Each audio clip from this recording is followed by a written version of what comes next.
ఏమండోయ్ అందరూ బాగున్నారా? నాటు చిక్కుడుకాయ పచ్చడి ప్రిపేర్ చేసుకుందామని చాలా బాగుంటుంది. నాటు చిక్కుడుకాయలు తీసుకొని ఏళ్ళన్నీ తీసేసుకొని పక్కన పెట్టుకొని ఒక అరకిలో అయితే వేరుశెనగ ఆయిల్, పసుపు, కారం, ఉప్పు, జీలకర్ర, ఆవాలు, మెంతులు అయితే తీసుకున్నానండి. ఇవన్నీ కూడా పక్కన పెట్టేసుకొని ఫస్ట్ అయితే ఆయిల్ వేడి చేసుకొని ఈ చిక్కుడుకాయ ముక్కలు అందులో వేసుకొని పచ్చివాసన పోయేంత వరకు వేయించుకోవాలి.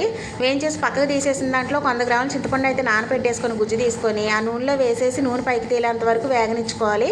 అయితే ఒక ఉల్లిపాయ అయితే గుడ్డులో ఒలిచేసుకొని ఒక వెల్లుల్లిపాయ అండి గుడ్డులో ఒలిచేసుకొని ఒక వెల్లుల్లిపాయ అయితే కచ్చా పచ్చగా మిక్సీ పట్టుకొని పక్కన పెట్టుకోవాలి.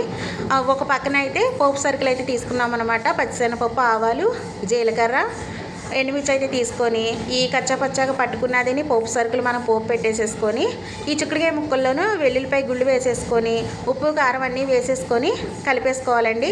కలిపేసేసుకొని దీంట్లోకి ఒకవేళ పులుపు సరిపోతే ఒక 2 నిమ్మకాయలు పిండుకోవచ్చు. మాకైతే సరిపోయింది. మన ఛానల్కి లైక్ చేసి సబ్స్క్రైబ్ చేయండి ఫ్రెండ్స్. బాయ్ అండి.